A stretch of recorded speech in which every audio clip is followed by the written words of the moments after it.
The death of a child makes you bold.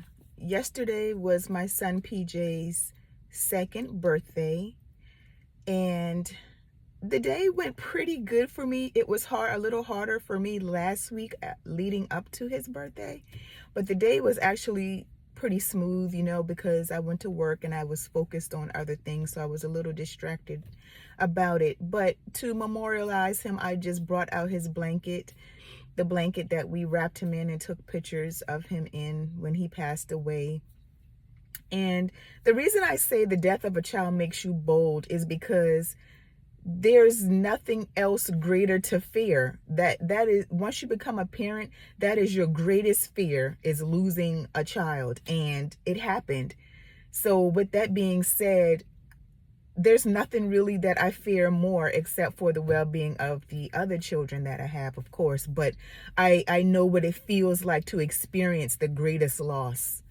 And I'm not going to say that I am grateful for the experience. I am going to say I am grateful for what the experience taught me.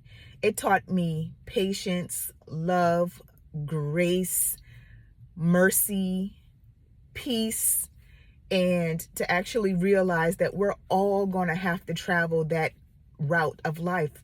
We're all going to be born and we're all going to pass away. But the death of a child is just something no parent ever wants to experience. You always want to think and know that your child will live well beyond your years. So I just really don't fear a whole lot of things, or fear certain situations, or fear people that most should think should be feared, like superiors, or people in higher places and things like that, because they're all men. We're all men, and we're all gonna have our day. So I just want to make this to say that there's no greater fear than losing a child. I really don't have a whole lot of fear anymore, like I said, of things, because of that experience. It was a long 2 months with him being in the NICU for the whole time. And throughout that time, I found peace. It wasn't the first time that I've had to deal with death and making the call to, pull the plug or prolong the life or whatnot. And it's never a situation that you want to be in. It's not a good feeling. It's not a good decision. There's always going to be other people saying something about your decision, when ultimately the decision is yours, and it's hard enough as it is, even having to make it. But if you're dealing with something like this, let me know your thoughts, questions, and concerns. I know it's difficult. It's the most difficult thing you'll ever deal with in your entire life. Even when it comes to your own health, there's nothing that compares to watching a child die over a slow period of time. It's a little different if you're dealing with a situation where someone is going to pass. And I knew he was going, I know the chances of it, I should say. I knew the chances.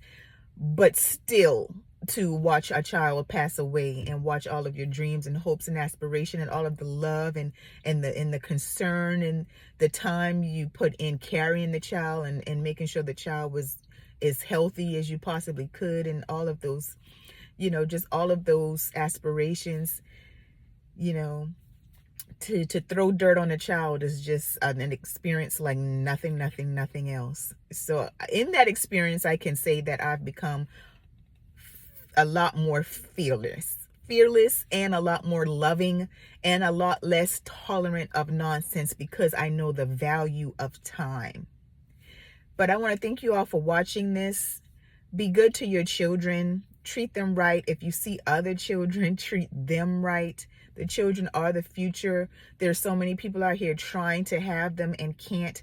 There are people losing their children to the system. And there are all types of situations where children aren't being loved the way that they should be. And there are people that actually want them and cannot have them. So you all be blessed and take care of each other.